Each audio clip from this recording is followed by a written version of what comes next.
The views are out of this world. This thing is unbelievable. It sounds incredible. Golly gee, everybody, look at that.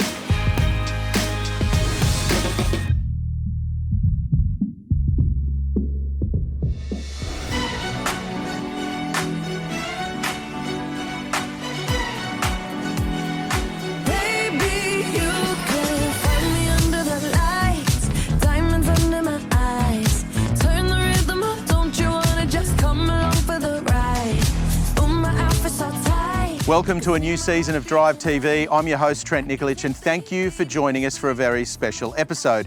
We listened to your feedback, and not that long ago when we celebrated 50 episodes of Drive TV, we spent a lot of time talking about our love of the great Aussie pie when we're out on a road trip. And as such, we're here in the Southern Highlands of New South Wales. We're going to head down the beautiful South Coast. I'm going to take you to one of our favourite pie shops in the Southern Highlands, but we've also found one that is completely different, does things a little bit differently, and I think it's going to be one of our new favourites. We're always about the love of the drive here at Drive TV, of course. That's what it's all about. This first episode, we're in an electric MG4, which is headlining the affordable march, or the more affordable march, of electric vehicles in this country. We're going to hit the road. We're going to show you about the love of the great Aussie meat pie.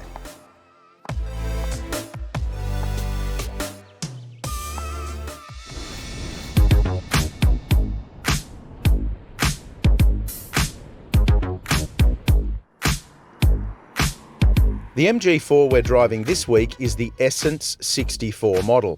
It's a Toyota Corolla-sized electric vehicle, and the range starts below $40,000 before on-road costs. And 64 refers to the battery pack, 64 kilowatt hours. There's a single 150 kilowatt electric motor driving the rear wheels and a claimed 435 kilometre driving range. The model we're driving costs $47,990 before on-road costs, and with the Volcano orange metallic paint optioned, costs just over $50,000 drive away in New South Wales. Crucially, despite being one of the most affordable electric vehicles on the market, the MG4 gets a full 5-star ANCAP safety rating and a long list of standard equipment across the range. MG's warranty is also impressive, 7 years, unlimited kilometres. The first thing I do with any electric vehicle when I'm on a road trip like this is I put it in the most efficient mode that's available to me, because when I'm out on a road trip, I don't want to be worrying too much about having to stop to charge. So I want to minimise that as much as I can. As such, I've got the MG4 in its eco mode, which means fully charged, like I am this morning, I had 460 kilometres to play with. Now, that's pretty good for a road trip, but you still have to factor in that you're going to need to be stopped somewhere with a fast charge, and then probably look at the option of being able to trickle charge overnight at the hotel or the Airbnb or wherever you happen to be staying. In terms of the driving, well, the MG4 is a really good small car. So think of this vehicle as the electric version that would compete with something like a Toyota Corolla, Mazda 3, Hyundai i30, that kind of segment, which is still a very popular segment in Australia. And even out on a road trip like this one, you still see plenty of people getting around in small cars. And speaking of MGs, I've seen a lot of MG3 hire cars out here on the road, so people obviously like driving in them. Road noise, there's a little bit, up at 100 kilometres an hour on coarse chip surfaces, which you expect from an electric vehicle. Sometimes that comes from the tyres, but generally speaking, it's because you don't have any powertrain to mask any of that noise. Comfort is actually very, very good. We've noticed that around town, the ride quality, the way that this can deal with poor road surfaces is excellent. And it's not something you always expect from an EV, because they do tend to be heavier than a regular petrol or diesel vehicle, and therefore they're not able to deal with uneven surfaces as well as the MG does. But the ride quality of the MG4 is excellent, whether you're around town or out here on the open road.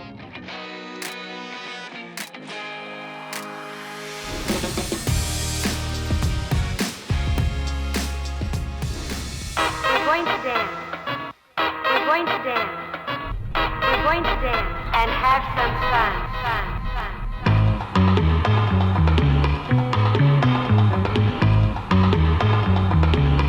Dig.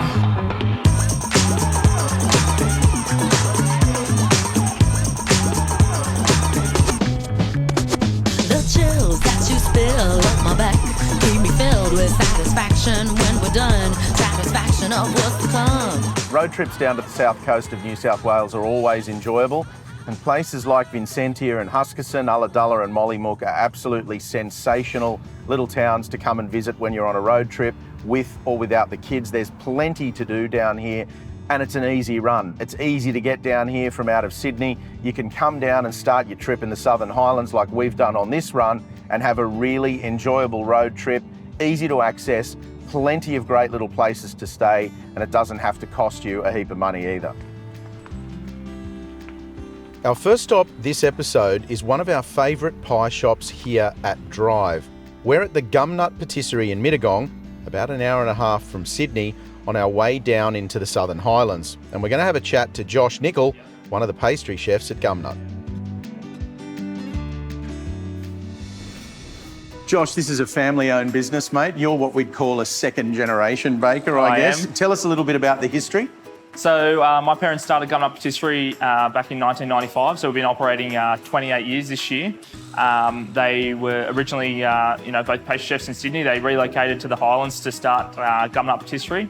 And I've been working in Gumnut Patisserie now for 10 years. I did my apprenticeship here. So we're here at our production facility in Mittagong. We've also got the shop here.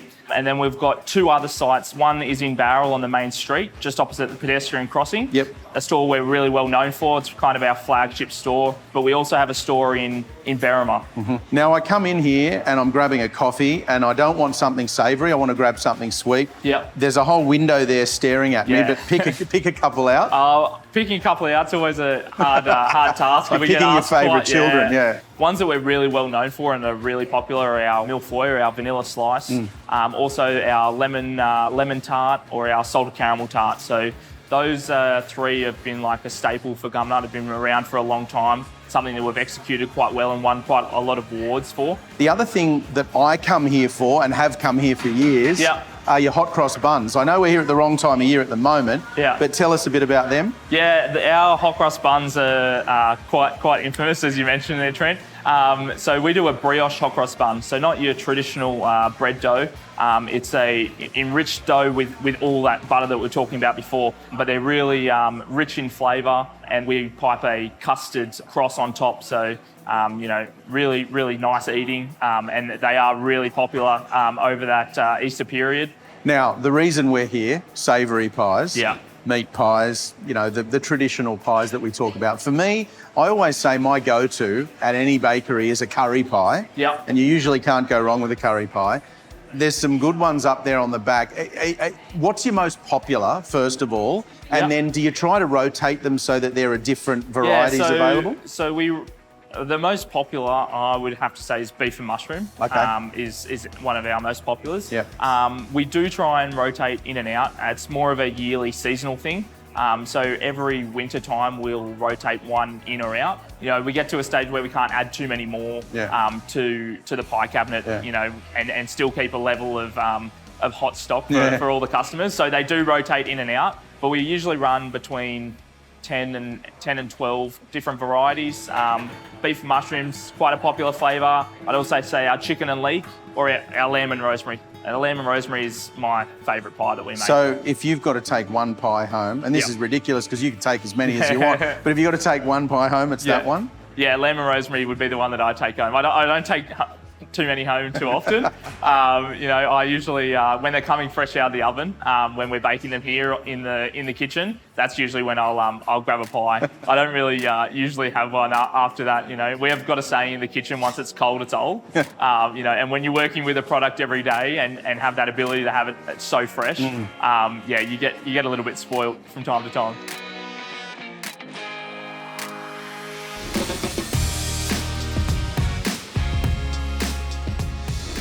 We said we've got a treat for you while we're here in Huskisson, and we're going to take you to visit someone who takes you out on a boat to do one of the most amazing things you can do down here, and that's dolphin watching. Obviously, looking for dolphins and whales is one of the things that everybody wants to do when they're on the South Coast. We're going to show you how to do it easily when you're down here visiting Huskisson. Wayne, I often joke that the front seat of the cars I get to test drive and the view out the window is the best office in the world, but I said it when we walked onto the boat. I reckon you got us covered here. Absolutely, Trent. Yeah, no risk. So we're in Huskisson at the moment, and this is your boat. Explain to us a little bit about what you do. People want to come and have a look at dolphins and whales and that kind of thing, and this area is renowned for it. So what do they do if they want to come and have this experience? Absolutely. Well, they can look online, Yep. of course. Our companies are called Jervis Bay Wild and also Dolphin Watch Cruises. Yep. We do, this time of year, from about May to November, we do whale watching. So in the early season of where all the whales are going up to Queensland. Yep. Now they've turned around and they're going back to Antarctica. They've had their breeding season and had babies, and now it's time to go back and pig out down where all the food is in Antarctica. We've also got a lot of resident bottlenose dolphins that live in the bay. So we do dolphin cruises as well.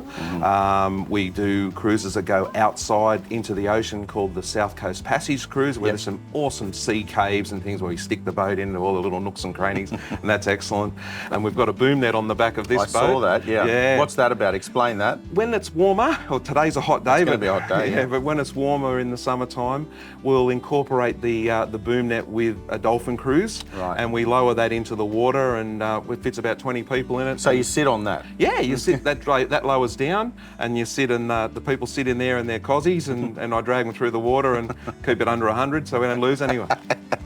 Now, just quickly before we move on, I noticed you said something there. There's a lot of conjecture about Jervis or Jervis Bay. You've lived your whole life down here. It's Jervis, isn't it? Absolutely, it's Jervis. Yeah, most certainly. A it's mental Jervis. note, I'll make sure I keep saying that. There was actually a newspaper article I saw in the Canberra Times in the early 1900s where descendants of John Jervis had actually wrote and said, "Can you fix the name pronunciation, please?" Okay. Right, so if you're watching, it's Jervis Bay. Jervis Bay, I don't come. I noticed, don't come at all. I noticed when we walked on the boat before, you got a counter out there for the number of whales that you've spotted this season. Yeah. I had to double take because I thought I was seeing things. It's over 1,100. 1,100 this year. yeah. And that's what we've seen. What we try to do too is if we try to only count the ones that we see properly. Like Yes. if you see them in the distance, often we won't really call that as a sighting.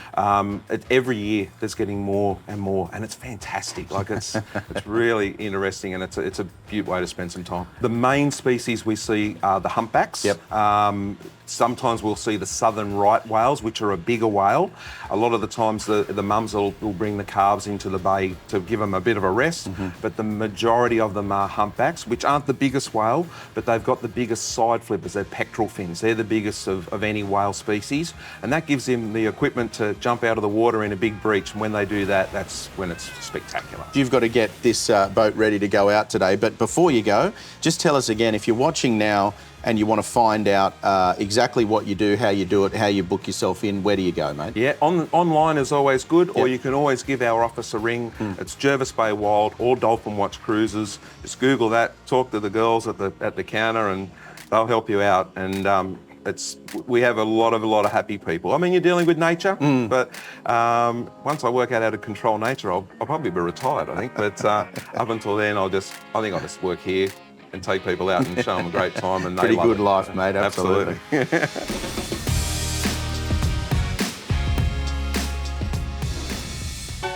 My heart's a stereo, it beats for you, so listen close. Hear my thoughts in every note. Make me your radio and turn me up. The good news with electric vehicles, you've heard us say this before, is that because you don't have the powertrain and the driveline through the middle of the vehicle, you actually get plenty of flexible storage space. So this actually has quite a lot of room in it. It's got room for cups, bottles, wallets, keys, your phone, all of that kind of stuff. It does have Apple CarPlay and Android Auto, so setting up your mapping, working out where you're going to stop, working out where the chargers are, all of those things is really quite easy to do through the system inside the car. And general comfort levels, front or second row, are really, really good. It feels open and airy, visibility's excellent, really easy car to drive around. I know I keep using the word easy, but this is an easy car to live with and an easy car to drive. But as I say, you need to head into a road trip like this in an electric vehicle, and we can't remind you enough, with a plan of where you're going to stop and how you're going to get there, and find out before you leave where the superchargers are. Now, we've shown you our favourite pie shop in the Southern Highlands. It's a place that the team at Drive has spent a lot of time at. when we're down there road testing and driving our vehicles and doing our road test videos as well. But for this trip, we wanted to show you something a little different. We've discovered a baker down here who does something very different with his pies, and that's where we're going to go right now. Hayden's Pies in Ulladulla is a must stop if you want something different from the usual pie shop. A family-owned business with a passion to produce quality pies, we chat to Hayden about his unique journey down the pieway.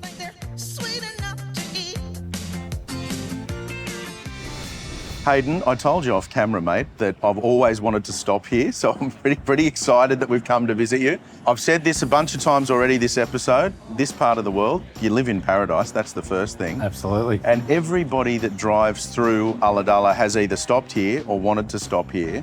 How did it become such a local icon, do you think? Yeah, I suppose a lot of hard work and still a lot of hard work. Yeah. So me and my parents set it up together. Yep. Just over 20 years ago now, and we just sort of slowly built on it, and just a lot of hard work, a lot of passion.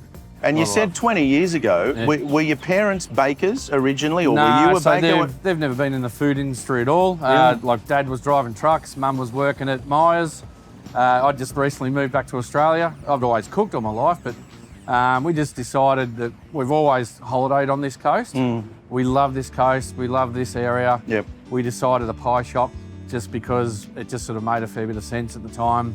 I reckon your dad, being a truck driver, he would have sampled a pie or two on the road, so he'd know what a good one tastes There's like, no right? doubt about that. You always, when you're on the road, you always pull up where the trucks are, don't you? You know, so, Yeah, absolutely. Now, onto the pies, which is why we're here, obviously. I've got a real issue at the moment because I'm looking at the menu and there's about 50 that I'd like to try. Now, first of all, you've got all your traditional stuff, right? Like I'm looking, you've got chunky steak and mushroom and all the ones people would... I always go for a curry pie. That tends to be my go-to. How did you come to have all the exotic ones that you've got? So explain a few of them and also how that came to be. Yeah, so when we originally set up the pie shop, we always wanted to make sure there was something different on the menu. Sure. So you might look at this menu today, tomorrow it'll be different. You know what I mean? So it changes daily? We do change it. Yeah, Right. we've always got something sort of different. We tend to, like after being here for 20 years, you get the ones, like you put a special on that hasn't been done before. Right. If you get the locals coming back in and going, oh, have you got the chicken leek mustard and blue cheese? No, but if you get enough people asking for it, okay, well that's going on rotation. You know what I mean? So that's how that's how we've built our menu over the years of just testing. You know, like, and we've got a great following, and a lot of the people trust us because they know that we're not going to do anything just for the hell of it. Yep. You know, so without a doubt, our most popular gourmet pie is the butter chicken. Do you know what I mean? So that is on all the time. Right. The ones on the boards at the moment, it's like the kangaroo roast beetroot. That's very popular. And also, I think we've got a chicken porcini and chive, which is really, really popular. But once again, tomorrow it'll be different. It'll be a different menu, and it's, yeah.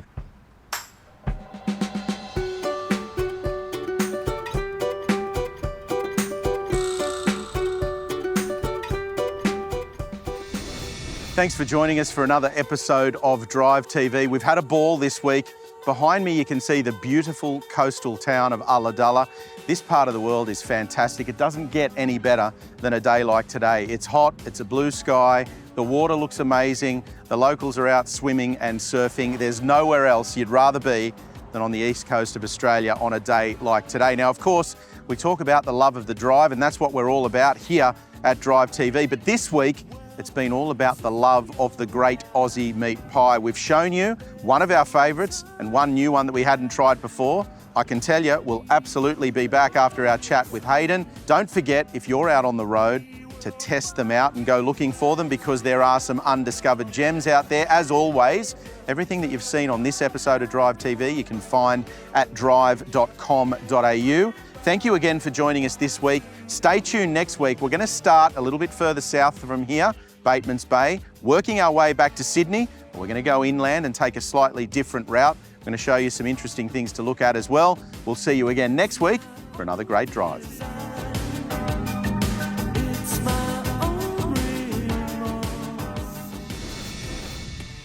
Coming up next week on For the Love of the Drive, say goodbye to the allure of the Aussie pie and strap in for the roaring strength of the Defender P525 V8. Dive into a ride that truly embodies the thrill and passion of For the Love of Power.